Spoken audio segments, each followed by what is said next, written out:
আসেন আমরা আল্লাহর নামের বড়ত্বের ঘোষণা দেই। আমরা ভাগাভাগি করে 3টা তাকবীর পড়ব। প্রথম তাকবীর পড়বেন যারা বিবাহিত আছেন তারা, দ্বিতীয় তাকবীর অবিবাহিত যারা তারা, তৃতীয় তাকবীর সবাই মিলে। রাগ করতেছেন? বিবাহিত কারা কারা আসছেন দেখি তো। মাশাআল্লাহ, আমিও আছি আপনাদের দলে, মশির ভাইও আছে ইনশাআল্লাহ। হাত নামান। অবিবাহিত কারা কারা আসছে দেখি, এই এক হাত করে তোল। সংখ্যা বাড়ানোর জন্য 2 হাত তুলতেছে। মাশাআল্লাহ, এরাও কম না, এরাও কম না, স্টেজেও আছে 2-1 জন। আল্লাহ এদেরকে তাড়াতাড়ি ডবল বানায় দাও। চিন্তা নাই, দেশে আমাদের বোনদের নারীদের সংখ্যা যেভাবে বাড়তেছে কপালে 2-3টা করেও জুড়তে পারে। যদিও এদেশে প্র্যাকটিসটা ওইভাবে হয় নাই, কিন্তু এটা কিন্তু সুন্নাহ। এটা কি সুন্নাহ? তো আমরা প্রথমে তাকবীর পড়ব যারা বিবাহিত আসছি তারা, এরপরে তাকবীর পড়ব যারা অবিবাহিত আসছি তারা, এরপরে সবাই মিলে। তো আমি লিল্লাহি তাকবীর বললে আপনারা শুরুতে যারা বিবাহিত ভাইয়েরা আছেন তারা তাকবীর পড়বেন। এটার উদ্দেশ্য হচ্ছে আপনাদেরকে একটু প্রাণবন্ত করে তোলা। আপনাদের ঝিমুনি আসলে, জড়তা আসলে, কাপুরুষতা, এগুলো ঝেড়ে ফেলে দিয়ে যাতে কোরআন শোনার জন্য আমরা রেডি হয়ে যাই। শুরুতে বিবাহিত ভাইরা রেডি তো? কাদের পারফরমেন্স কেমন হয় আজকে দেখবে। শুরুতে বিবাহিতদের পারফরমেন্স। আমি লিল্লাহি তাকবীর বললে আল্লাহু আকবার বলা যাবে? শুরুতে আমার বিবাহিত ভাইরা পড়েন লিল্লাহি তাকবীর। মাশাআল্লাহ, মাশাআল্লাহ, তাবারাকাল্লাহ। এবার অবিবাহিতদের পালা। সিঙ্গেল যারা তোমরা রেডি? ওরা কাশি দিয়ে গলা ঠিক করে নিতেছে। অবিবাহিতরা রেডি তো? বিবাহিতদের হারায় দেওয়া যাবে? এবার তোমরা তাকবীর দাও, লিল্লাহি তাকবীর। ওরে আল্লাহ, দেখাই দিছে একেবারে। মাশাআল্লাহ, তাবারাকাল্লাহ। এবার সবাই মিলে 3টা তাকবীর পড়বো। পারা যাবে মুসলমান? লিল্লাহি তাকবীর, লিল্লাহি তাকবীর, লিল্লাহি তাকবীর। আল্লাহ আমাদের তাকবীরগুলোরে তুমি কবুল করো। এই তাকবীরগুলোরে তুমি মিজানের পাল্লায় উহুদ পাহাড়ের সমান ভারী করো। আজকের মাহফিলটারে আমাদের নাজাতের ওয়াসিলা করো। যা শুনবো, শিখবো, জীবনে যেন আমল করতে পারি তৌফিক দিও। আজকে আমাদের এই মাহফিলের ইন্তেজামিয়া কমিটির পক্ষ থেকে আমাদের সম্ভবত গিয়াস ভাই, না আপনার নাম? ও আবু সুফিয়ান ভাই। সুফিয়ান ভাই অনুরোধ করেছেন যে সূরাতুল মুলক থেকে কথা শোনাবার জন্য। তো আমরা সূরাতুল মুলক থেকে কিছু কথা আজকে বলার চেষ্টা করব ইনশাআল্লাহ। বলেন, যেখান থেকেই বলি না কেন বরকত আছে না নাই? তো ভাই যেহেতু মুলকের অনুরোধ করেছেন, আমরা মুলক থেকেই কথা শুনব। সূরাতুল মুলক অনেকের মুখস্থ আছে না নাই? মুখস্থ আছে না? কথা বলেন। না থাকলে মুখস্থ করার দরকার আছে না নাই? এটা 29তম পারার প্রথম সূরা। I consider my lecture as a class. আমি আমার তাফসির প্রোগ্রামকে ক্লাসের মতো মনে করি। আমি মনে করি যে শীতের রজনীতে আমি প্রতি রাতে একটা করে ক্লাস নেই। দেশে থাকলে ইউনিভার্সিটিতে নিতাম, এখন যেহেতু শুধু শীতের সিজনে আসি, রাতে ক্লাস নেই। আলহামদুলিল্লাহ পড়েন। আর আমার অনেক ভালো লাগে যখন আমার ফেসবুক পেজে অনেক উঠতি বয়সের তরুণ তরুণী, মা বাবা, ছোট শিশু কিশোর বয়স্করা আমাকে লেখে যে হুজুর আমি আপনার তাফসির ক্লাসের একজন ছাত্র, আমি আপনার তাফসির ক্লাসের একজন ছাত্রী। তখন আমার হৃদয়টা ভরে যায়। এজন্য আমাদের যার যতটুকু জানা আছে আমরা যেন পৌঁছে দেই। বাল্লিগু আন্নি ওয়ালাউ আয়া, convey even a single message to your community. তোমার জাতি ভাইদের কাছে একটি করে হলেও আয়াত পৌঁছে দাও। প্রত্যেকেই তোমরা বাণীবাহ, ঠিক কিনা? সূরাতুল মুলক যেহেতু এটা ক্লাস, আর ক্লাসে আওয়াজ করে শিক্ষকের উত্তর করতে হয়, ঠিক কিনা? আমি যখনই কোনো কোশ্চেন থ্রো করব আপনারা আওয়াজ করে উত্তর করবেন। সূরার নাম কি? আরো জোরে বলেন। এটা সূরাতুল মুলক। এই সূরার অনেক ফাজিলাত আছে। এই সূরা তেলাওয়াত যারা করবে তাদের অনেক ফাজিলাত। 1 নম্বর ফাজিলাত হচ্ছে এই সূরাটা মানিআতুন মিন আযাবিল কবর। এই সূরা যারা তেলাওয়াত করবে তাদের কবরের আযাব হবে না। কবরে যাওয়া লাগবে কি লাগবে না? যাওয়া লাগবে না। কার কার হাত তোলেন? একজনও নাই। সবাই কবরে যাবেন। একদিন মাটির ভেতরে হবে ঘরে মন আমার, কেন বান্ধ দালান ঘর। প্রাণ পাখি উড়ে যাবে পিঞ্জর ছেড়ে ধরা ধামে সবই রবে, তুমি যাবে চলে। বন্ধু বান্ধব যত, মাতা পিতা দ্বারা সুত, সবই হবে তোমার পরে। মন আমার কেন বাঁধো দালান ঘর, একদিন মাটির ভেতরে হবে ঘরে। মন আমার কেন বাঁধো দালান ঘর। চিল্লায় বলেন ঠিক কিনা? যাওয়া লাগবে, কেউ বাঁচতে পারবে না। দাদা চলে গেল, বাবা চলে গেল, মামা চলে গেল, আমারও যাওয়া লাগবে, ঠিক কিনা? নাকি আমি যাব না? কিন্তু এই যে আমরা চলে যাব, এটা ভাবার সময়টাই আমাদের নাই। Super busy, we are leading very super busy life. এত ব্যস্ত, আরো কামাই করতে হবে, আরো খ্যাতি চাই, আরো যশ চাই, আরো সেলিব্রিটি চাই, আরো সম্পদের পাহাড় চাই। ব্যস্ত, আমরা মহা ব্যস্ত। এত ব্যস্ততা কিসের? স্টপ, থামেন, অনেক হয়েছে, আন না, বসেন, একটু ভাবেন। দাদা চলে গেল, বাবা চলে গেল, মামা চলে গেল, আমাকেও চলে যেতে হবে। মাঝে মাঝে কবরস্থানে যাবেন, যে একটু দেখবেন এই কবরস্থানে শিশুরা শুয়ে আছে, কিশোররা শুয়ে আছে, আপনার মতো তাগড়া যুবকরা শুয়ে আছে, ওদেরও রক্ত গরম ছিল আপনার মতো। আজ ওরা নাই, সব শেষ, আপনাকেও যেতে হবে। এই কবরে আমাদেরকে যেতে হবেই, কবরের প্রশ্নের উত্তর দিতে হবে। চিল্লায় বলেন ঠিক কিনা? কবরে প্রথম প্রশ্ন করা হবে, মার রব্বুক, তোমার রবের নাম কি? আমাদের রব কে? ওমা দীনুক, তোমার ধর্মের নাম কি? আমাদের ধর্মের নাম কি? বিশ্বনবীর চেহারা দেখিয়ে বলা হবে, এই লোকটাকে তুমি চিনো কিনা? চিনি না আমরা? চাঁদের চেয়ে সুন্দর তুমি, নবী আমার কমলিহি ওয়ালা। দু জাহানের বাদশাহ তুমি, প্যারা নবী সাল্লাল্লাহু আলা। দু জাহানের বাদশাহ তুমি, প্যারা নবী সাল্লাল্লাহু আলা। চাঁদের চেয়ে সুন্দর তুমি, নবী আমার কমলিহি ওয়ালা। সুবহানাল্লাহ পড়ে। আমাদেরকে জিজ্ঞেস করা হবে, রব কে? বলবো আল্লাহ। ধর্ম কি? বলবো ইসলাম। এই লোকটারে চিনো নাকি? আমরা বলবো চিনি, আমাদের প্রাণের নবী মুহাম্মদ সাল্লাল্লাহু। তিনটা প্রশ্নের উত্তর করতে পারলে এডিশনাল আরেকটা প্রশ্ন, ওমা ইলমুক। এই তিনটা প্রশ্নের উত্তর জানলা কেমনে? নকল করছো নাকি? বাংলাদেশে নকল আছে না নাই? কোথায় নকল করে? হ্যাঁ, কিছু লিজেন্ড আছে দেখি, একেবারে জামার ভিতরে নকল, টুপির ভিতরে নকল, স্কেলের ভিতরে নকল, মৌজার ভিতরেও নকল। আছে না নাই? কথা বলেন। ফেরেশতারা বলবে, তুমি তিনটা প্রশ্নের উত্তর করলে কি করে? আপনাকে বলতে হবে, আমি কোরআন থেকে শিখেছি, আমি হাদিস থেকে জেনেছি। চিল্লায় বলেন ঠিক কিনা? তখন ফেরেশতারা বলবে, আহলান ওয়া সাহলান, মারহাবান, কংগ্রাচুলেশন, তুমি উত্তর করতে পেরেছো। ইফসাহু লাহু কবরুহু ৭০ যিরান, আপনার কবরটারে ৭০ হাত লম্বা বানিয়ে দেয়া হবে। ইফতাহু লাহু বাবুন ইলাল জান্নাহ, জান্নাতের দিকে দরজা করে দেয়া হবে। ইউলবাসু মিন লিবাসিল জান্নাহ, জান্নাতের পোশাক পরিয়ে দেয়া হবে। আর বলা হবে, নাম কানাউ মিল আরুস, বাসর রাতে কনেকে নিয়ে বর যেমনি শান্তির ঘুম, আরামের ঘুম দেয়, তুমিও ঘুম দাও, ঘুমাও। You should get some sleep now, you are very tired man. ঘুমাও, অনেক হয়েছে, ঘুমাও। তোমার এই ঘুম কেউ ভাঙাবে না, ইসরাফিলের সিঙ্গার ফুৎকার ছাড়া। আল্লাহ লম্বা ঘুম যেন দিতে পারি, তৌফিক দাও। আর যারা ইসলাম বিরোধী, কোরআন বিরোধী, বিশ্বনবী বিরোধী, তাদেরকেও প্রশ্ন করা হবে, তোর রব কে? মার রব্বুক, সে বলবে, লা আদরি, আমি কিছু জানি না, আমি মাফ চাই, দোয়াও চাই।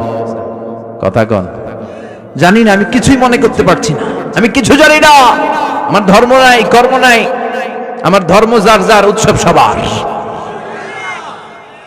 আমার কোনো ধর্ম টর্ম নাই, আমার কোনো নামাজ রোজা নাই, আমার কোনো রব নাই।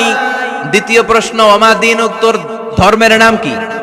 সে বলবে, ধর্ম কি আমি জানি না, আমি ধর্মরে গালি দিতাম, আমি দুনিয়া ইসলাম রে বাস দিতাম, আমি আলেম ওলামাদের বিরোধিতা করতাম, আর শাহবাগের মঞ্চে উঠে ভাষণ দিতাম। আছে না নাই? সব গুমর ফাঁস হয়ে যাবে, ইয়াউমুত তাকাবুন। এরপর বিশ্বনবীর চেহারা দেখিয়ে বলা হবে, এই লোকটারা চিনো নাকি? সে বলবে, চিনি না, তবে আমার বন্ধুরা তার বিরুদ্ধে ব্লগে লিখতো, আমিও ব্যাড ব্যাড কমেন্টস করে দিতাম, এই লোকটার বিরুদ্ধে আমি কার্টুন বানাতাম, এই বিশ্বনবীর বিরুদ্ধে আমি কথা বলতাম, চিল্লায় বলেন ঠিক কিনা? ফেরেশতারা বলবে লা দারাইতা ওয়ালা তালাইতা, তুই তো কিছুই পারলি না, তুই তো কপাল পোড়া। ফায়ুত্রাকু বিমাতারিকা মিন হাদিদ, লোহার হাতুড়ি দিয়ে পিটিয়ে ওর মাসেলগুলো থেতলে ফেলা হবে। ওয়া ইউকালু লিল আরদি ইলতাইমি, কবরের দুই পাশের মাটির বলা হবে চাপ দে, এমন চাপ দিবে ফাতাখতালিফা আদলাউহু, ডান পাশের পাজরের হাড্ডি বাম দিকে ঢুকে যাবে, বাম পাশের পাজরের হাড্ডি ডান পাশে ঢুকে যাবে। কিয়ামত পর্যন্ত এই মারামারি চলবে। আল্লাহ এরকম ভয়ঙ্কর পরিস্থিতি থেকে আমাদেরকে বাঁচাও। ওই কবরের আযাব থেকে বাঁচার দরকার আছে না নাই? বিশ্বনবী বললেন যে ব্যক্তি রাত্রিবেলায় সূরাতুল মুলক তেলাওয়াত করবে তার কবরের আযাব হবে না। ইন্না হাযিহি সূরাতুন আযীমা মানিআতুন মিন আযাবিল কবর। এই সূরাটা এমন সূরা, সাধারণ কোন সূরা না। এই সূরাতুল মুলক যে রাত্রিবেলায় তেলাওয়াত করবে তার কবরের আযাব থেকে তারে বাঁচিয়ে দিবে কে?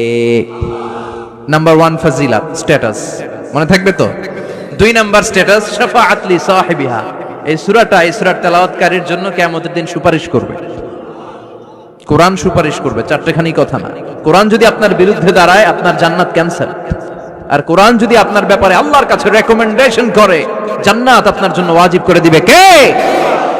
এজন্য বিশ্বনবী বললেন শাফাআত লি সাহিবিহা, কিয়ামতের দিন তেলাওয়াতকারীর জন্য আল্লাহর কাছে সুপারিশ করবে। 2টা গেল। 3 নাম্বার বিশ্বনবী বললেন খাসামাত আন সাহিবিহা, এই সূরাটা কিয়ামতের দিন এই সূরার তেলাওয়াতকারীর পক্ষ নিয়ে আল্লাহর সাথে ঝগড়া করা শুরু করে দিবে। আল্লাহর সাথে ডিবেট করবে, ঝগড়া করবে, যতক্ষণ না হাত্তা আদখালাহুল্লাহুল জান্নাহ। হাদিসের টেক্সট হচ্ছে যে যতক্ষণ না আল্লাহ তাআলা তাকে জান্নাতে না ঢুকায় ততক্ষণ ওই সূরার তেলাওয়াতকারীর পক্ষ নিয়ে আল্লাহর সাথে বিতর্ক, ঝগড়া, তর্ক চলতেই থাকবে। সুবহানাল্লাহ, আরো আসতে বলেন। আবার বিশ্বনবী বললেন মান ক্বারা বিহা ফি লাইলাতিন ফাকাদ আকসারা ওয়া আতওয়াবা, রাত্রিবেলা এই সূরাটা যে তেলাওয়াত করবে পুরো রাত্রিটারে বরকতময় করে দিবে কে? এজন্য বিশ্বনবী আবদার করে, আবেদন করে আমাদের কাছে বলে গিয়েছেন, আমি চাই আমার প্রতিটা উম্মতের হৃদয়ে এই সূরাটা গাঁথা থাক। আমি চাই আমার প্রতিটা উম্মতের সিনার ভিতরে এই সূরার 30টা আয়াত গ্রথিত করা থাক। সুবহানাল্লাহ পড়েন। মাত্র 30টা আয়াত মুখস্থ করতে রাজি আছেন? 1 মাসে কয়দিন?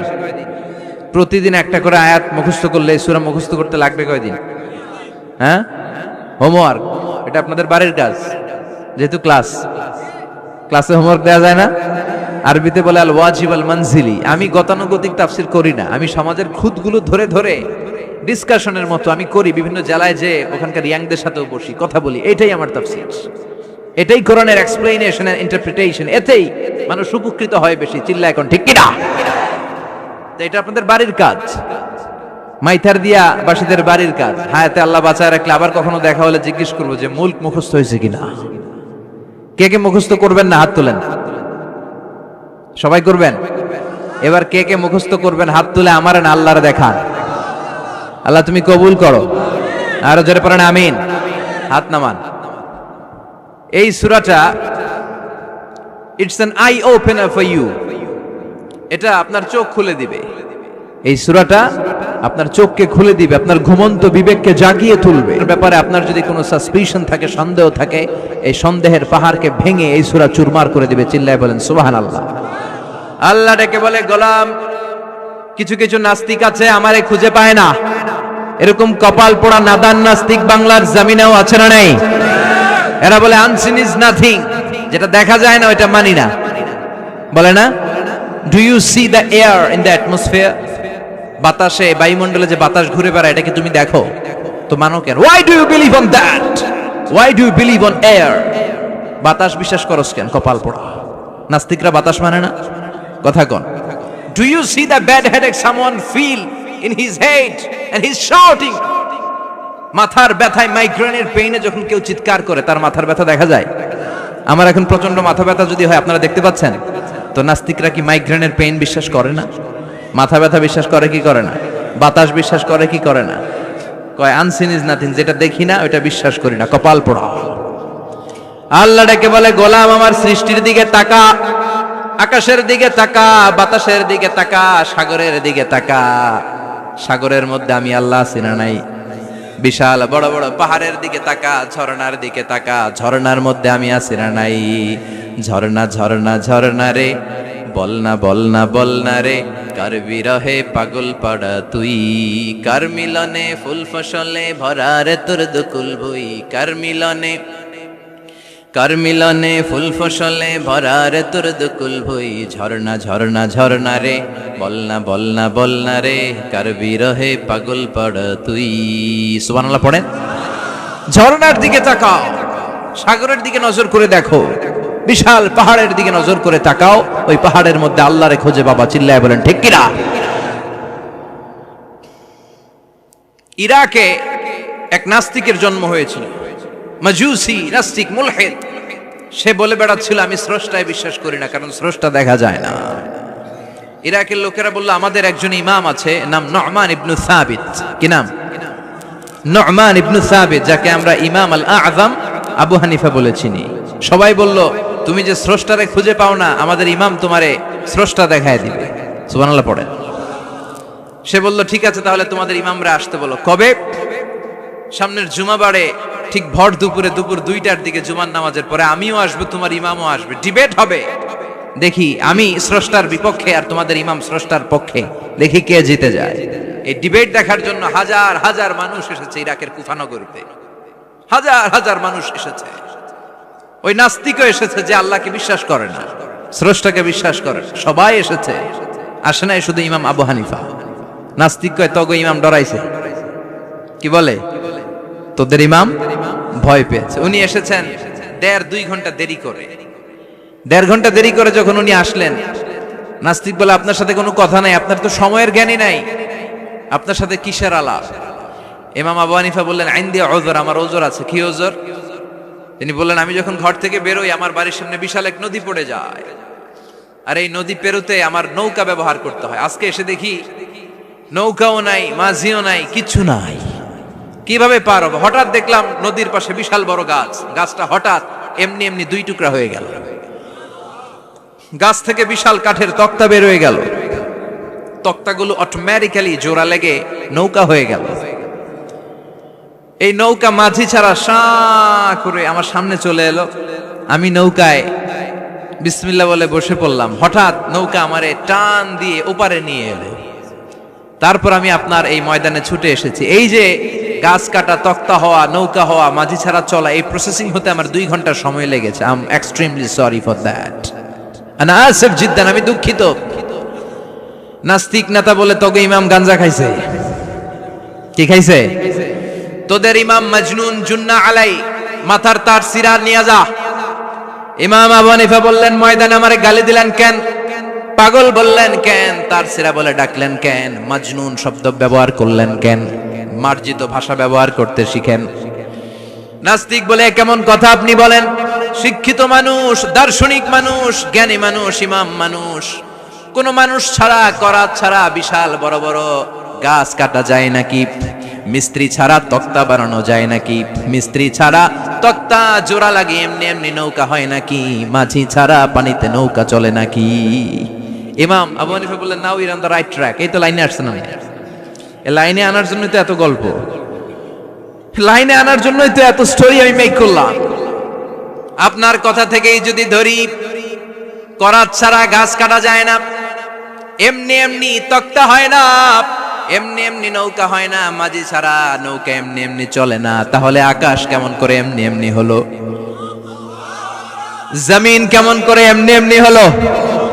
দ্বীপ প্রহরের জলজলে সূর্যটা কেমন করে কিরণ দিল এমনি এমনি? আল্লাহু আকবার! কেমন করে নবমণ্ডল ভূমণ্ডল সৃষ্টি হলো? কেমন করে দিন শেষে রাত্রি আসে, রাত্রি শেষে দিন আসে? ওইটা যদি এমনি এমনি না হয়, মহাবিশ্বের এই সুন্দর বসুন্ধরার সব কিছু কেমন করে এমনি এমনি হয়?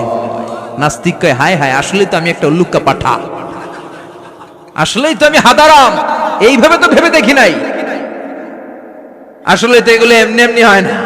Someone is controlling everything in the world. একজন মহা শক্তিধর মহা এমডি আছে, এমডি ম্যানেজিং ডাইরেক্টর, মহা ব্যবস্থাপক, সব ব্যবস্থাপকদের বড় ব্যবস্থাপক। চিৎকার করে বলেন তিনি কে? বিশাল এক ব্যবস্থাপক আছে, তিনি সব কন্ট্রোল করছেন।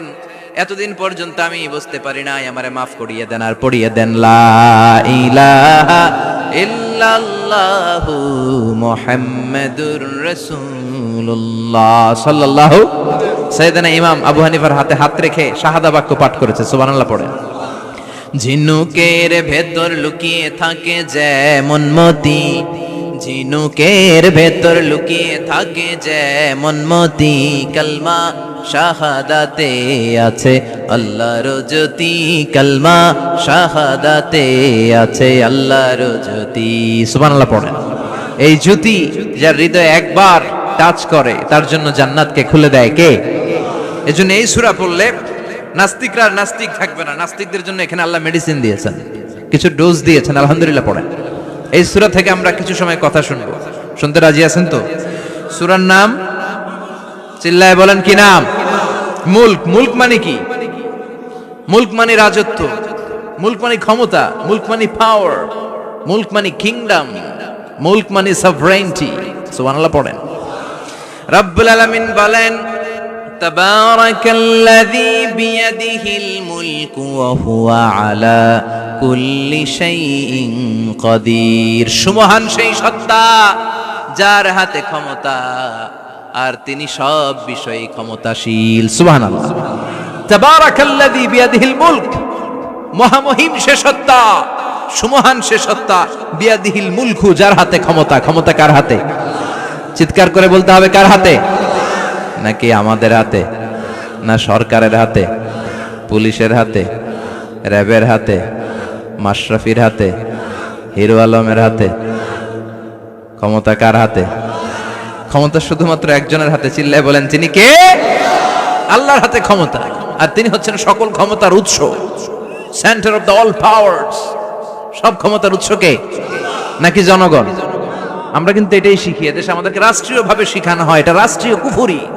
সকল ক্ষমতার উৎস জনগণ নয়, সকল ক্ষমতার উৎস কে? উনি ক্ষমতার উৎস, তিনি ক্ষমতাশীল, মহা ক্ষমতাধর, তার ক্ষমতার সাথে কারো তুলনা হয় না। আমাদের কি ক্ষমতা আছে? কথা বলেন। বল্লা পোকার কামড় খাইছেন?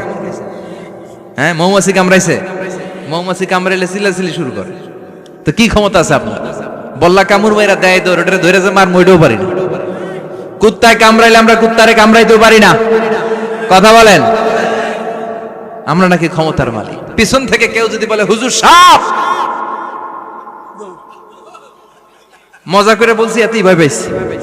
আসলে যদি ফাঁস করে আসতো সব দৌড়।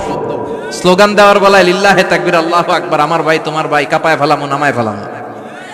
কথা বলেন। আর যদি পেছন থেকে কেউ আওয়াজ করে বলে সাপ, দৌড়। আপনারা কি দৌড় দিবেন? আমরা এদিক দিয়ে দৌড় দিব। কথা কন। চাচা আপন প্রাণ জীবন বাঁচানোর জন্য ভয়ে পাগল। সাপ লাগবে না, বাবা ব্যাং চিনেন? মাইথার দিয়ে নাই বোধহয়। আছে আছে। কি করে? খালি লাফায়। 10টা ভাও ব্যাং যদি ছেড়ে দেয়া হয়, স্টেজে 2টা আর বাকি 8টা এদিকে, ভাও ব্যাং আর কি লাভ দিবে? এরসে লাফালাফি শুরু করবো আমরা। কথা বলেন। আর আমরা দাবি করি আমরা ক্ষমতার উৎস। কোনো ক্ষমতা নাই। একবার ডায়রিয়া হলে 3বার টয়লেটে গেলে আর চেহারার দিকে তাকানো যায় না। কারে মাফ করে দে, আই মরে যাইও, আই হাইতান ন, আছে না নাই?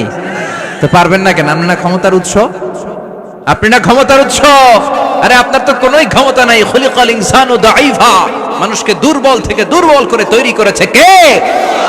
এজন্য রব্বুল আলামিন বলেন তাবারাকাল্লাযী বিয়াদিহিল মুলকু ওয়া হুয়া আলা কুল্লি শাইইন কাদির। সুমহান সেই সত্তা যার হাতে ক্ষমতা। চিল্লায় বলেন ক্ষমতা কার হাতে? আমাদের হাতে কোনো ক্ষমতা নাই। আমরা হলাম দুর্বল। আমরা কি? দুর্বলের ঘরের দুর্বল। আমরা যখন জন্মেছিলাম দুর্বল। আমার ছোট্ট একটা মেয়ে আছে, আমি অবাক হয়ে থাকি যে আমিও তাইলে ছোটবেলায় এরকম ছিলাম। না খাওয়ালে খেতে পারে না, পেশাব পায়খানা করে, ঘর নষ্ট করে, বমি করে, দাঁড়াতে পারে না, শুইতে পারে না, লালা পড়তে থাকে, ক্লিন করতে হয়, সব সময় তাকে সার্ভ করতে হয়। কি দুর্বল ছিলাম আমরা। ওই দুর্বলতা থেকে যৌবনের সাময়িক একটা সময় পাই রক্ত গরম। এরকম রক্ত গরম তোমার আগে ছিল না। আগে তুমি দুর্বল ছিলা। তুমি শুধু দুর্বল না, তুমি দুর্বলের ঘরের দুর্বল। আমাদের 14 পুরুষ দুর্বল, চিল্লায় বলেন ঠিক কিনা? কি ক্ষমতা আমাদের? দুর্বল হয়ে দুনিয়ায় জন্মালাম, সাময়িক কিছু সময়ের জন্য যৌবনের শক্তি পেলাম, আবার ওইটার পরে আবার দুর্বল হয়ে গেলাম।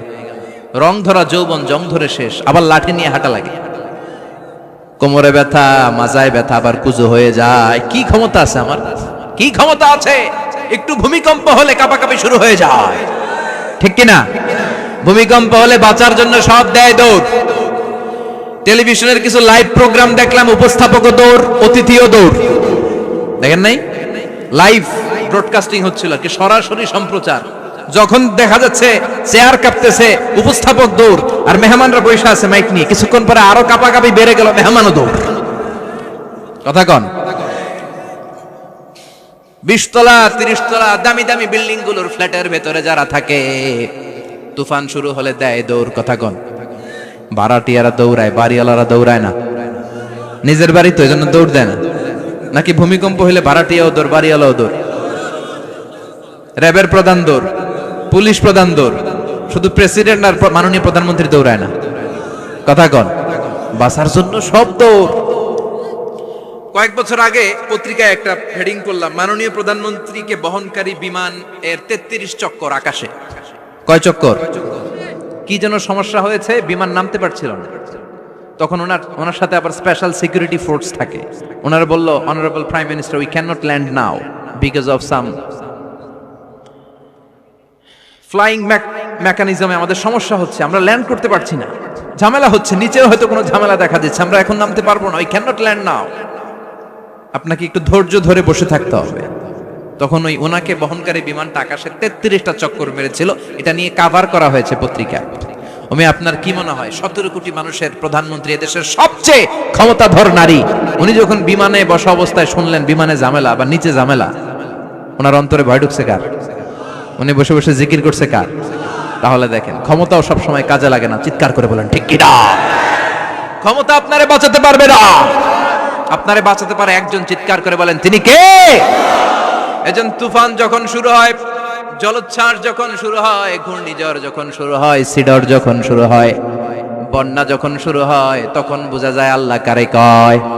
কক্সবাজারে যখন জলোচ্ছ্বাস হয়, মহেশখালী দ্বীপে যখন তুফান হয়, টর্নেডো হয়, জলোচ্ছ্বাস হয়, গৌতম বুদ্ধের অনুসারী যেই বুদ্ধ ধর্মের লোকেরা আছে, বুদ্ধ পাদ্রীরাও নেমে নেমে জিকির করা শুরু করে দেয় কার?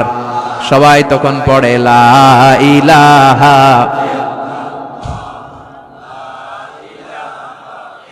লা ইলাহা ইল্লাল্লাহু মুহাম্মাদুর রাসূলুল্লাহ সাল্লাল্লাহু আলাইহি ওয়াসাল্লাম। বিপদে পড়লে বোঝা যায় আল্লাহ কারে কয়। আমি একবার বিপদে পড়ছি, বরিশাল গিয়েছিলাম, বাসে ফিরে আসতেছি লঞ্চে, ওই লঞ্চে তুফান হয়েছিল। তখন বুঝলাম যে কি ভয়ঙ্কর অবস্থা।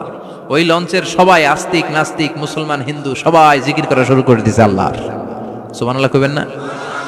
লঞ্চ যখন কেঁপে ওঠে, সবাই বলে বাঁচাও। আমি বললাম কে বাঁচাইবে ওকে? হুজুর আপনি বাঁচান। আমি বললাম তাইলে আমারে বাঁচাইবো কেডা? কয় আল্লাহ। আল্লাহ ছাড়া বাঁচাতে পারে কেউ? আমরা মাঝে মাঝে বাংলাদেশের বিভিন্ন জেলাগুলোতে যখন প্রোগ্রামে যাই, এত দূরত্ব থাকে, আমরা কারে ড্রাইভিং করে যে প্রোগ্রামে অংশগ্রহণ করা সম্ভব হয় না। ফলে আমরা মাঝে মাঝে সিভিল এভিয়েশনের যে আভ্যন্তরীণ বিমানবন্দরের বেসামরিক বিমান যেগুলো চলাচল করে, প্যাসেঞ্জার প্লেন, এগুলো ইউজ করি। ঢাকা থেকে এগুলো চলে, সৈয়দপুরে যায় কিছু, রাজশাহীতে, সিলেটে, চিটাগাংয়ে যায়, যশোর এয়ারপোর্টে যায় এবং কক্সবাজারে যায়। তো আমরা এগুলোতে যখন চড়ি, মাঝে মাঝে কিছু এয়ার হোস্টেজ আসে, এরা খুবই সুন্দরী, বিউটিফুল লেডি, এদেরকে সাজিয়ে ওইভাবে আনা হয়। এদের আবার কয়েকটা বাচ্চা টাচ্চা হয়ে গেলে এদেরকে চাকরিতে রিক্রুট করে না, কারণ এদের সৌন্দর্যটাই পুঁজি। এই সুন্দর ড্রেস নিয়ে এরা আমাদেরকে খাবার সার্ভ করে। আর বিমানটা যখন আকাশের দিকে উঠতে থাকে, তখন বলে ভদ্র মহিলা, ভদ্র মহোদয়গণ, আপনাদের সিট বেল্টই বেঁধে নিন। এখনই শাহজালাল আন্তর্জাতিক বিমানবন্দর থেকে 14,000 ফুট উপর দিয়ে এটা চিটাগাংয়ে পৌঁছবে। আল্লাহু আকবার, আল্লাহু আকবার, আল্লাহু আকবার। সুবহানাল্লাযী সাখখারা লানা হাযা ওয়া মা কুন্না লাহু মুকরিনিন ওয়া ইন্না ইলা রাব্বিনা লামুনকালিবুন। দেখতে সুন্দরী, লিপস্টিক মেরে, ডিজাইন করে, মেকআপ নিয়ে, সুটেড বুটেড হয়ে এসেছে, কিন্তু যখনই বিমানটা 14,000 ফিট উপরে ওঠে, তখন তার মুখ দিয়ে বেরোয় আল্লাহু আকবার। কারণ সেও ভালো করে জানে এই 14,000 ফিট উপরে আমার আব্বা নাই, আমার আম্মা নাই, মাননীয় প্রধানমন্ত্রী নাই, পুলিশ নাই, র‍্যাব নাই, এই হাওয়ার উপরে বিমানটা চলে, ওখানে কেউ আমারে বাঁচাতে পারে না, একজন ছাড়া চিল্লায় বলো তিনি কে? তখন তারাও বাধ্য হয়ে পড়ে আল্লাহু আকবার। তাহলে বোঝা গেল আমাদের কোনো ক্ষমতা টমতা কিচ্ছু নাই, আসল ক্ষমতার মালিক একজন, চিল্লায় বলেন তিনি কে? সে আল্লাহ বললেন তাবারাকাল্লাযী বিয়াদিহিল মুলকু ওয়া হুয়া আলা কুল্লি শাইইন কাদির। সুমহান সেই সত্তা যার হাতে ক্ষমতা, ক্ষমতা কার হাতে? সব ক্ষমতার মালিক আল্লাহ। তবে আমাদেরকেও আল্লাহ কিছু ক্ষমতা দিয়েছে, এটা লিমিটেড। এটা কি? যেমন এই যে মাননীয় প্রধানমন্ত্রী ওনার দল নিয়ে, বাংলাদেশ আওয়ামী লীগ নিয়ে যে ক্ষমতায় আসলেন, কয় বছরের মেয়াদে? কোন কোন দেশে ক্ষমতায় আসে 10 বছরের মেয়াদে, আছে না নাই? আল্লাহ আসছে কয় বছরের মেয়াদে? 30 বছর, 40 বছর। আল্লাহর ক্ষমতার মেয়াদ 100 বছর, এরপরে রিনিউ করা লাগবে। এটা কথা বলেন। আল্লাহ বলেন হুয়াল আউয়ালু ওয়াল আখিরু ওয়াল যাহিরু ওয়াল বাতিন ওয়া হুয়া বিকুল্লি শাইইন আলিম। আমি প্রথম, আমি শেষ, আমি প্রকাশ্য, আমি গোপন। ঠিক কিনা? প্রথমে আল্লাহ আল্লাহ, শেষেও আল্লাহ আল্লাহ, আকাশে আল্লাহ আল্লাহ, জমিনে আল্লাহ আল্লাহ। সবাই পড়েন, প্রথমে আল্লাহ আল্লাহ, শেষেও আল্লাহ আল্লাহ, আকাশে আল্লাহ আল্লাহ, জমিনে আল্লাহ আল্লাহ। নিখিল জাহান গায়ে গুণগান তার নামে গায়, আমরাও গাহি তাআলা হামদে বারি তাআলা, হামদে বারি তাআলা, হামদে বারি তাআলা। সুবহানাল্লাহ পড়েন। আল্লাহ বলে আমার ক্ষমতা তোদের মতো 5 বছরের মেয়াদে না, 10 বছরের মেয়াদে না, 20 বছর 30 বছরের মেয়াদে না, আমি চিরকালের জন্য ক্ষমতার চেয়ারে বসা। চিরকালীন মেয়াদ, সৃষ্টির সূচনার আগ থেকে তিনি আছেন, অনাদিকাল পর্যন্ত তিনি থাকবেন। তার ক্ষমতার মেয়াদ আনলিমিটেড মেয়াদ। চিৎকার করে বলেন ঠিক কিনা? আবার পৃথিবীর অনেক দেশে দেখবেন ডেমোক্রেটিক সিস্টেমে, আমাদের দেশেও তো গণতান্ত্রিক সিস্টেমে ভোটাভুটির মধ্য দিয়ে ক্ষমতায় আসে না? যাদেরকে ভোট দেওয়া হয় বেশি তারা ক্ষমতায় চলে যায়। আল্লাহ তো ভোটে আসছে ক্ষমতায়, কথা কন তো কেমনে আসছে? কারচুপি করে। কথা বলেন। আল্লাহ ভোটে আসা লাগে নাই, কেউ তাকে ভোট দেয়া লাগে না। আবার অনেক দেশে আছে মোনার্কি সিস্টেম, রাজতন্ত্র, রাজার পোলা রাজা, আল্লাহর বাপ ছিল রাজা, এই জন্য আল্লাহ রাজা। কথা বলেন না, আল্লাহ রাজতন্ত্রের সিস্টেমেও আসে নাই। আবার অনেক দেশে আছে ডিক্টেটরশিপ, একবার ক্ষমতা পাইলে মাগারছে আর ছাড়ে না, আছে না নাই? 20 বছর 30 বছর চলতেই থাকে, আছে না নাই? আল্লাহ কি এই সিস্টেমে আসছে? আল্লাহর ক্ষমতার সাথে পৃথিবীর কারো ক্ষমতার কোনো মিল নাই। চিৎকার করে বলেন ঠিক কিনা? আবার অনেক দেশে কোয়ালিশন করে ক্ষমতায় যেতে হয়, জোট করে। জোটের রাজনীতি এর দেশে আছে না নাই? 4 দলীয় জোট, 10 দলীয় জোট, 14 দলীয়, 18 দলীয়, 20 দলীয়, মহাদলীয়, মহাজোট, সামনে হবে মহাজোট। কথা ঠিক কিনা বলেন? তো আল্লাহ কিরকম জোট করে আসা লাগছে? কথা বলেন। তার মানে আল্লাহর ক্ষমতা আমাদের ক্ষমতা এক নয়। আবার পৃথিবীর অনেক দেশে গণ অভ্যুত্থানের মাধ্যমে অনেককে ক্ষমতা থেকে নামানো হয়, ঠিক কিনা? গণ অভ্যুত্থান হয় না, সেনাবাহিনীরা কু করে না, মিলিটারি কু করে ক্ষমতা থেকে নামায়। তো আমরাও যদি আল্লাহর বিরুদ্ধে একটা আন্দোলন করি, আল্লাহ তো নেমে যাবে, নামানো যাবে না? আচ্ছা আমরা পারলাম না, জিনেরা যদি আমাদের সাথে যোগ দেয়, মানুষ জিন ভাই ভাই, আল্লাহর রক্ষা নাই। কথা বলেন, তাও পারা যাবে না? ফেরেশতারাও যদি কয় আমরাও মানি না, তাইলে তো শেষ আল্লাহর গদি। আল্লাহ বলে গোটা বিশ্বের সবাই মিলে যদি আমার বিরুদ্ধে আন্দোলনে নেমে যাস, আমার ক্ষমতার বিরুদ্ধে যদি মিছিল দেয়া শুরু করে দিস, আমার ক্ষমতার 1 ইঞ্চিও কমাতে পারবি না। সুবহানাল্লাহ পড়েন।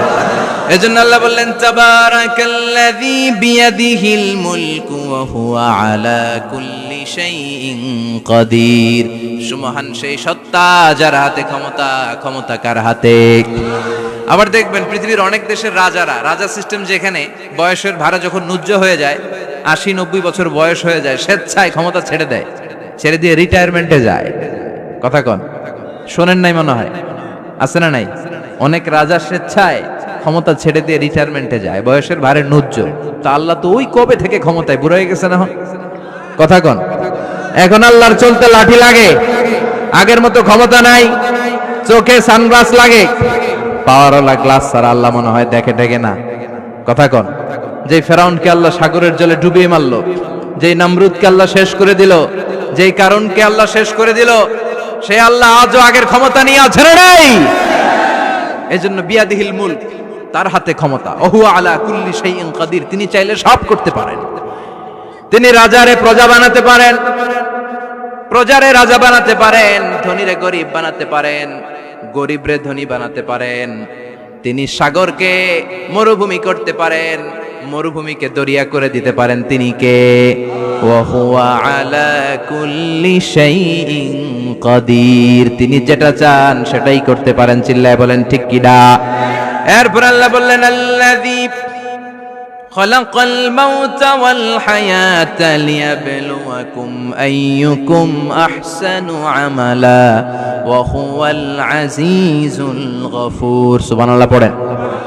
আমরা বললাম আল্লাহ বুঝেছি আপনি সব ক্ষমতার মালিক, আপনি যা মনে চায় তাই করতে পারেন। আর আপনি কি কি করতে পারেন? আল্লাহ বললেন গোলাম, আমি মৃত্যুকে তৈরি করেছি, জীবনকে তৈরি করেছি, লিয়াবলুয়াকুম আইয়ুকুম আহসানু আমালা, এটা পরীক্ষা করার জন্য যে তোমরা কে কে দুনিয়াতে ভালো আমল করো। সুবহানাল্লাহ পড়েন।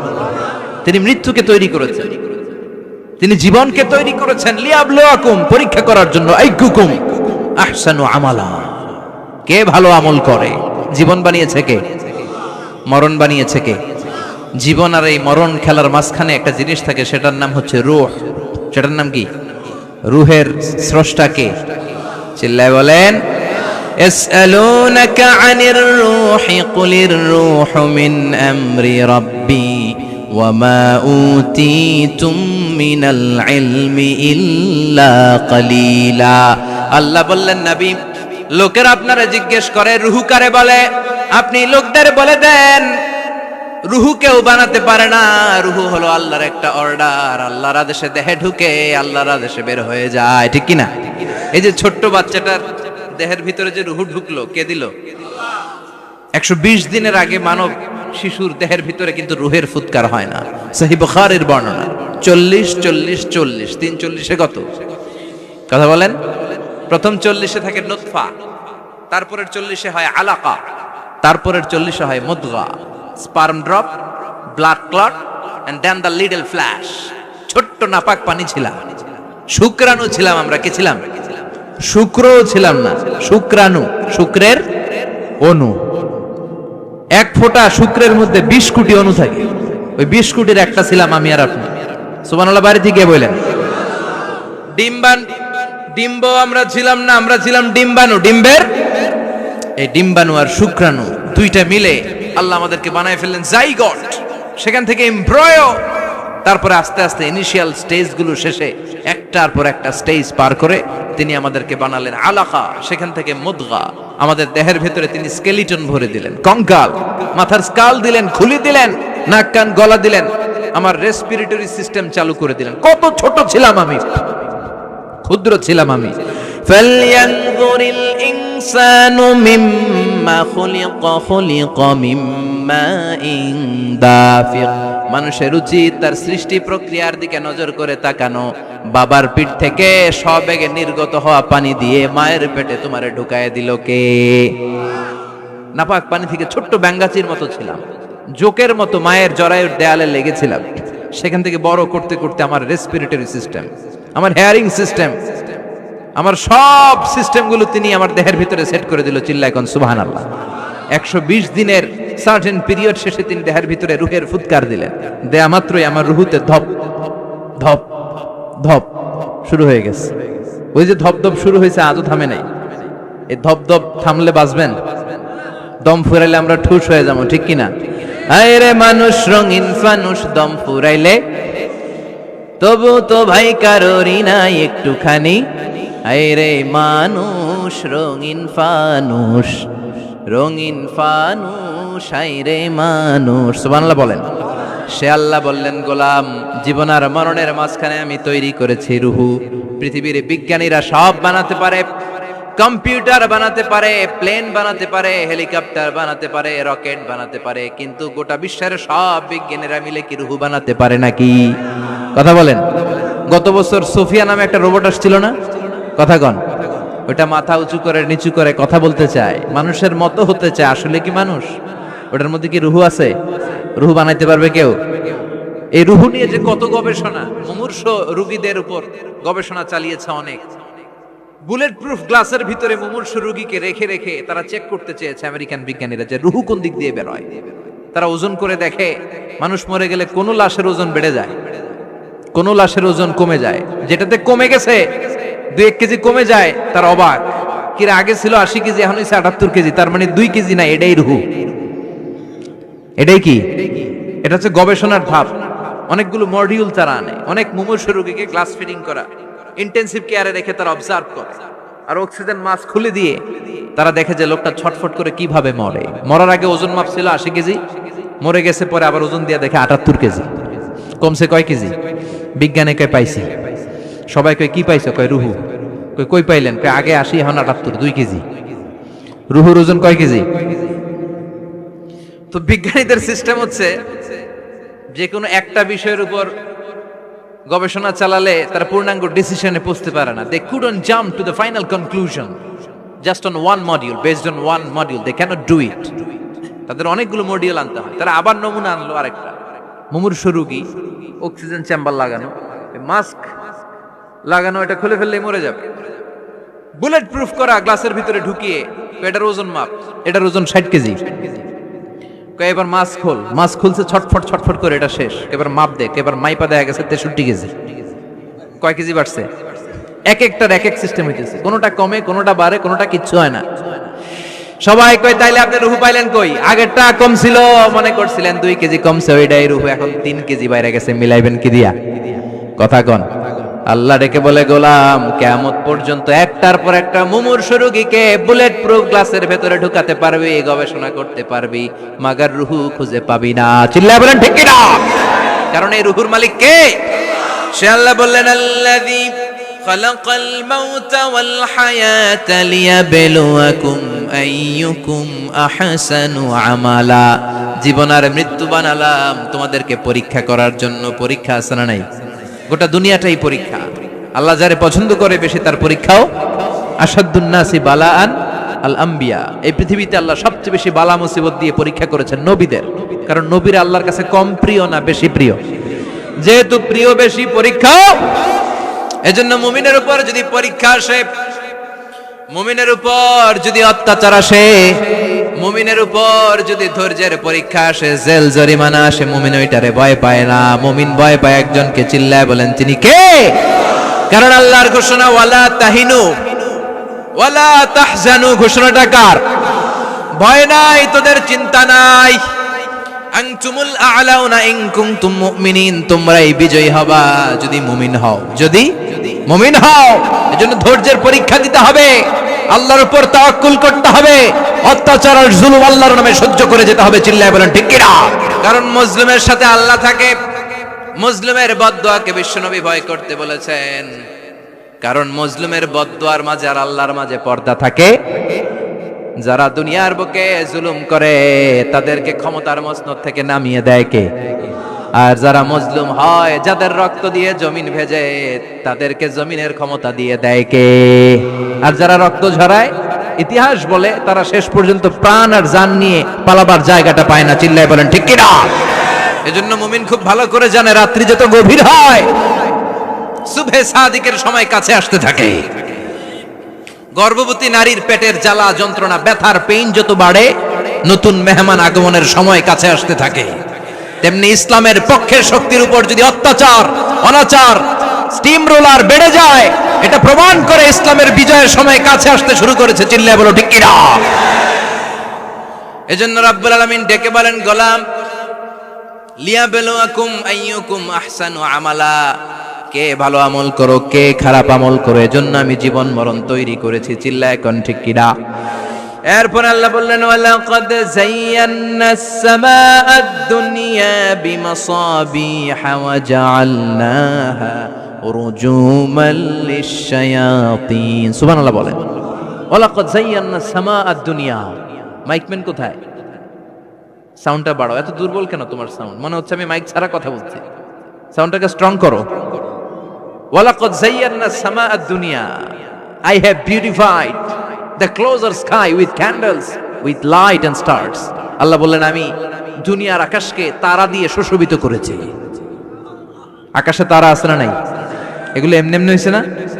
তৈরি করছে কে? বিশ্বাস হয়? কোনো সন্দেহ আছে? এখন তো লাইটিং ফাইটিং এর যুগে তারার যে কি সৌন্দর্য আমরা বুঝি না। আমরা যখন ছোটবেলা গ্রামে যেতাম, রাতের বেলা তারার মেলা, কি সুন্দর, একটার চেয়ে একটা সুন্দর। শুকতারা, ধ্রুব তারা, সপ্তর্ষি মণ্ডল, 7টা তারার একটা চেইন আছে, চিনেন এগুলো? কি সুন্দর তারা! এগুলো তৈরি করে রেখেছে কে? প্রথম আকাশের মহাশূন্যকে আল্লাহ এই তারকা দিয়ে বিউটিফাই করেছেন। It's a candle. আল্লাহ সাজিয়ে রেখেছেন। আমরা খালি চোখে যেটা দেখি এটা কিন্তু আকাশ না, এটা প্রথম আকাশ নয়। প্রথম আকাশ যে কত দূরে আমেরিকার নাসার বিজ্ঞানীরাও জানে না। খালি চোখে আমরা যা দেখি এটা প্রথম আকাশের মহাশূন্য। এর অনেক অনেক অনেক উপরে প্রথম আকাশ। এরপরে দ্বিতীয় আকাশের মহাশূন্যের স্তর শুরু, এরপরে দ্বিতীয় আকাশ, তারপরে তৃতীয় আকাশের মহাশূন্যের স্তর শুরু, তারপরে তৃতীয় আকাশ।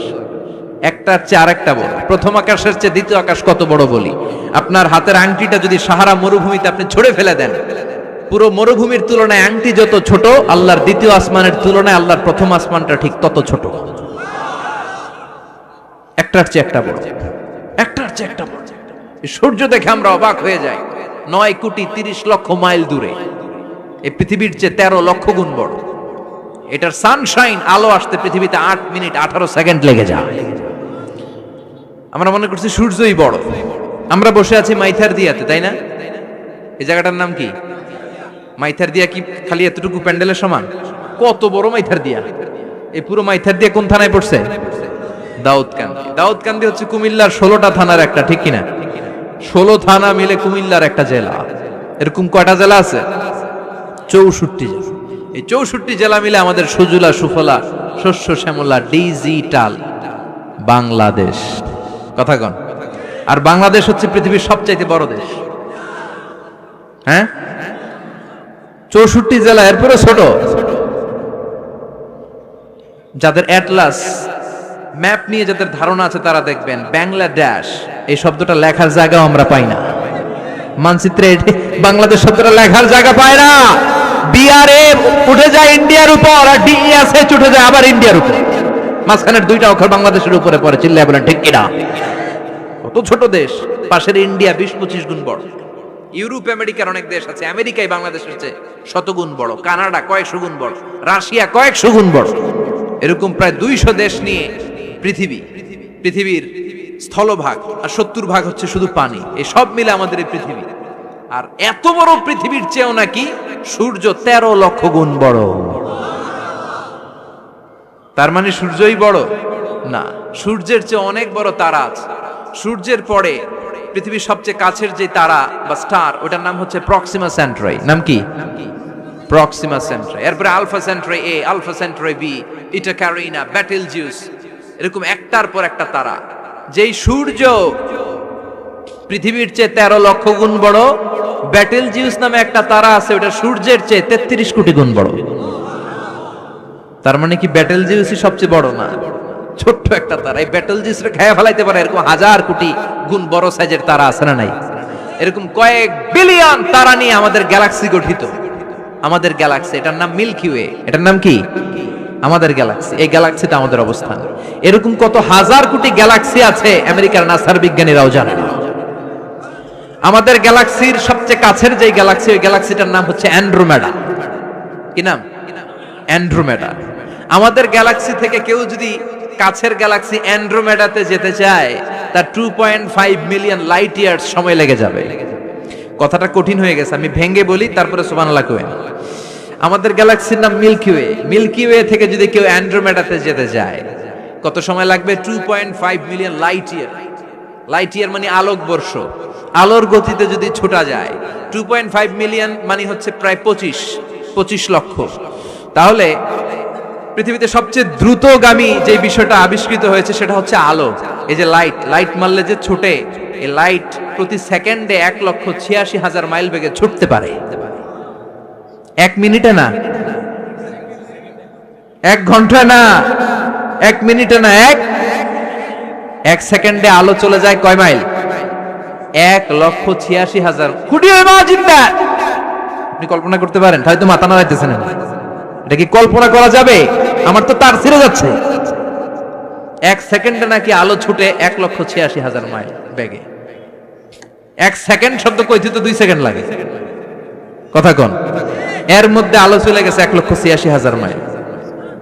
তো কোন রকেট যদি আপনি পান, যে রকেট দিয়ে সেকেন্ডে 1,86,000 মাইল বেগে রকেটটা ছুটবে প্রতি সেকেন্ডে, খেয়াল করেন, ঘন্টায় না, মিনিটে না, কিসে? সেকেন্ডে। যে রকেটটা সেকেন্ডে 1,86,000 মাইল বেগে ছুটবে, ওই রকেটটা দিয়ে আমাদের গ্যালাক্সি থেকে আমাদের পাশের গ্যালাক্সি অ্যান্ড্রোমেডাতে পৌঁছতে আপনার 25 লক্ষ বছর লেগে যাবে। সুবহানাল্লাহ বাড়িতে গিয়ে বললেন। এরকম বিশাল বিশাল তারা দিয়ে আমাদের আকাশটারে বিউটিফাই করেছে কে? এজন্য আল্লাহ বললেন, ওয়ালাকাদ যায়্যানাস সামাআদ দুনিয়া বিমাসাবিহা ওয়া জাআলনাহা রুজুমাল লিশ-শায়াতিন। আমি এই দুনিয়ার আকাশটারে সুন্দর সুন্দর তারকারাজি লাইটের মতো সেটিং করে সুশোভিত করেছি, আবার এই তারকা দিয়ে আমি শয়তানদেরকে প্রহারও করেছি। সুবহানাল্লাহ। শয়তানদেরকে আল্লাহ তারা মেরে আঘাত করে। সুবহানাল্লাহ বলে। এরপরে এই সূরার প্রথম রুকুর শেষে আল্লাহ বললেন, ওয়াসিররু কাওলাকুম আও ইজহারু বিহি ইন্নাহু আলিমুম বিযাতিস সুদূর আলা ইয়ালামু মান খালাকা ওয়া হুয়াল লাতীফুল খাবীর। আল্লাহ বললেন, ওয়াসিররু কাওলাকুম, তোমরা যদি গোপনে কথা বলো, আও ইজহারু বিহি, কিংবা স্পষ্ট করে বলো, সব শুনে কে? আপনি যেমনি বলেন শুনবে কে? বলেনই নাই, শুধু মনে মনে ভাবছেন, শুনবে কে? সুবহানাল্লাহ কইবেন না? সাত আকাশের উপরে, আরশের উপরে তার অবস্থান, সাত জমিনের নিচে কোনো গোপনতম প্রকোষ্ঠে, কোনো ছোট্ট বাক্সের ভেতরে যদি কোনো পিঁপড়া, পিপিলিকা নীরবে হেঁটে যায়, আল্লাহ বলে আমি ওই পিঁপড়ার হেঁটে চলার পায়ের আওয়াজটাও শুনতে পাই। এজন্য কেউ যেটা শুনে না, শুনে কে? এরপর আল্লাহ বললেন, হুয়াল্লাযী জাআলা লাকুমুল আরদা যালুলান ফামশু ফি মানাকিবিহা ওয়া কুলু মির রিজকি ওয়া ইলাইহিন নুশুর। সুবহানাল্লাহ বলেন। আল্লাহ ডেকে বললেন, গোলাম, তোমাদের জন্য জমিনটারে আমি বিছানা বানিয়েছি। আল্লাযী জাআলা লাকুমুল আরদা ফিরাশা, জমিনটারে বিছানা বানিয়েছে কে? এই বিছানার মতো সমতল জমিন দিয়ে তোমরা হেঁটে বেড়াও, চলে বেড়াও, হেলে দুলে পড়ার সুযোগ নাই, ঠিক কিনা? এই যে মাইথার দিয়ে আর আজকের যে ময়দান, এটা যদি বিছানার মতো সমান না হইতো বসতে পারতেন? কথা কন। এই ময়দানের প্যান্ডেলের এদিক দিয়ে উঁচা, এদিক দিয়ে গর্ত, এদিক দিয়ে নিচা, এদিক দিয়ে খাড়া, কেমন হইতো? কথা কন। কেউ আমারে দেখতো, কেউ দেখতো না, কেউ দাঁড়াইয়া, কেউ বৈশা, আছে না নাই?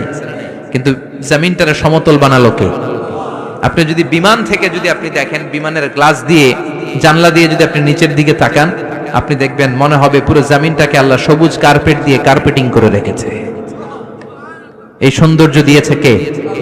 আবার রব্বুল আলামিন বলেন, জমিনটারে সমান দেখে, কার্পেটিং দেখে মনে করো না তোমরা বেঁচে গিয়েছো।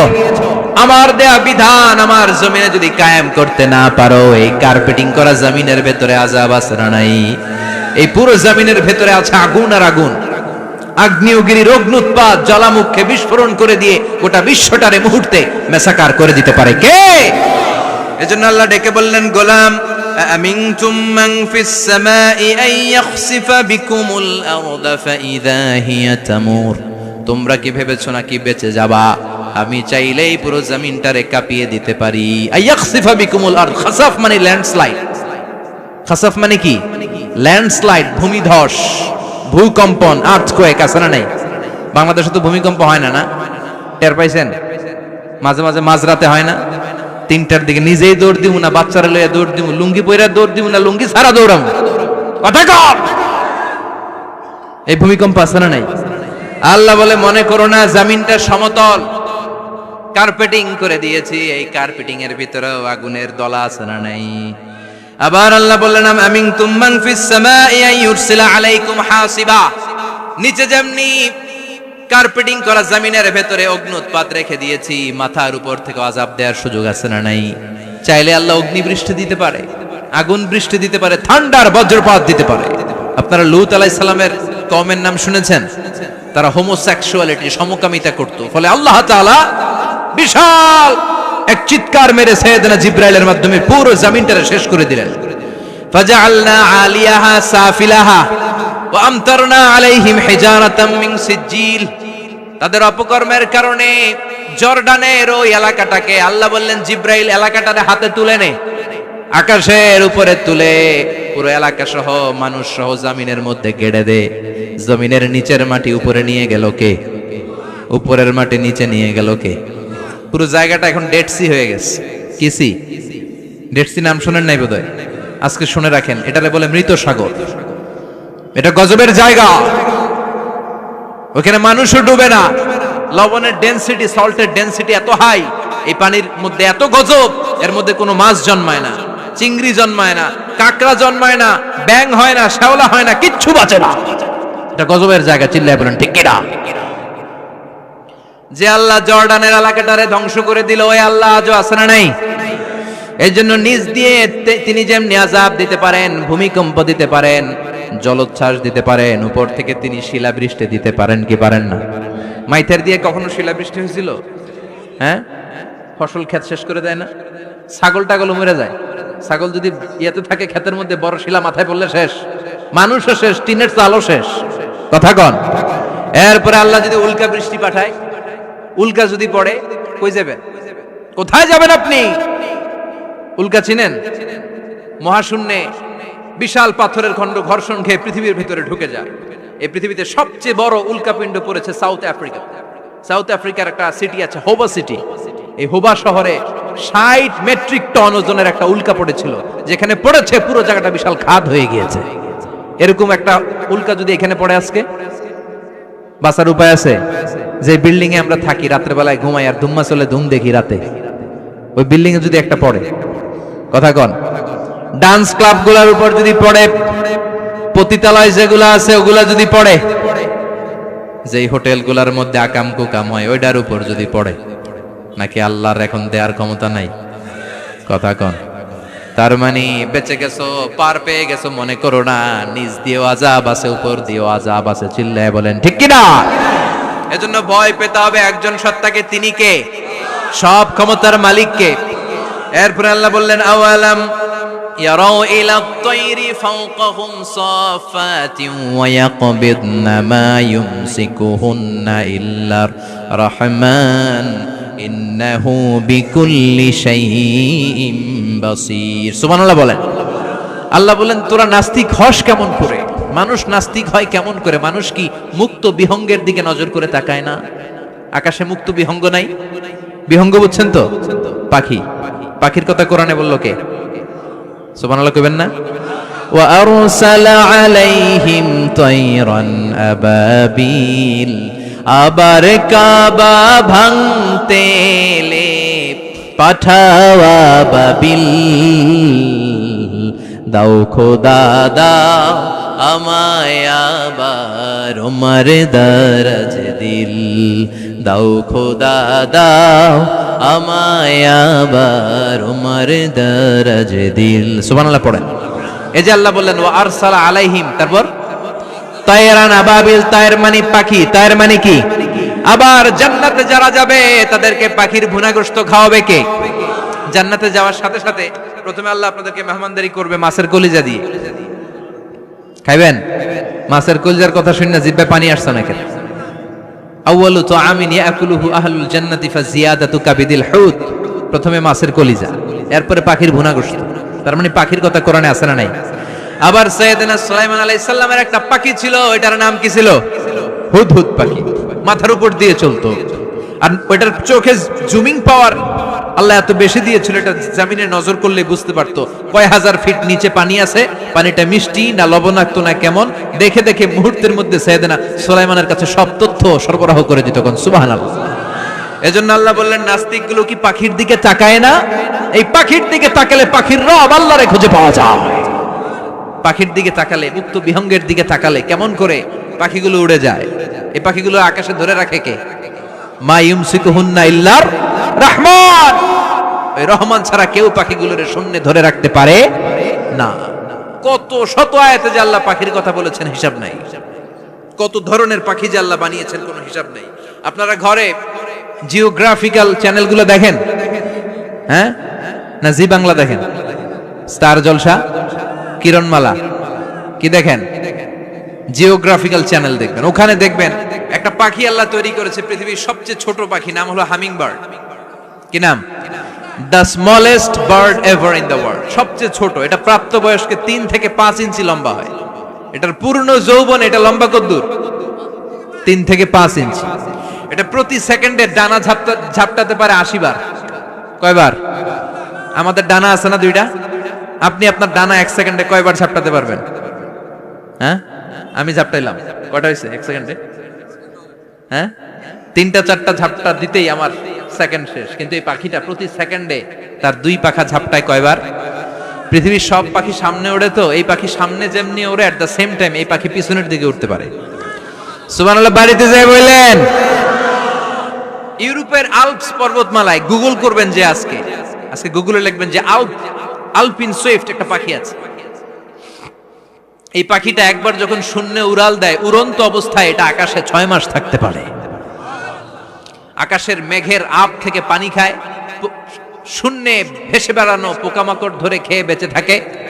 6 মাস পরে একবার জমিনে ল্যান্ড করে, নামে কয়েকদিন থেকে আবার উড়াল মারে, আবার উড়াল মারলে আবার 6 মাস। আলপিন সুইফট।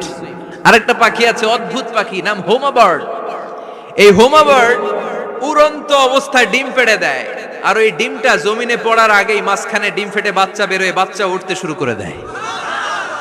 এই পাখিগুলোর কথা কোরআনে আছে না নাই? এজন্য আল্লাহ বললেন, আওয়ালাম ইয়ারাউ ইলাত তাইরি ফাওকাহুম সাফাতিন ওয়া ইয়াকবিদনা মা ইউমসিকুহুন্না ইল্লার রাহমান ইন্নাহু বিকুল্লি শাই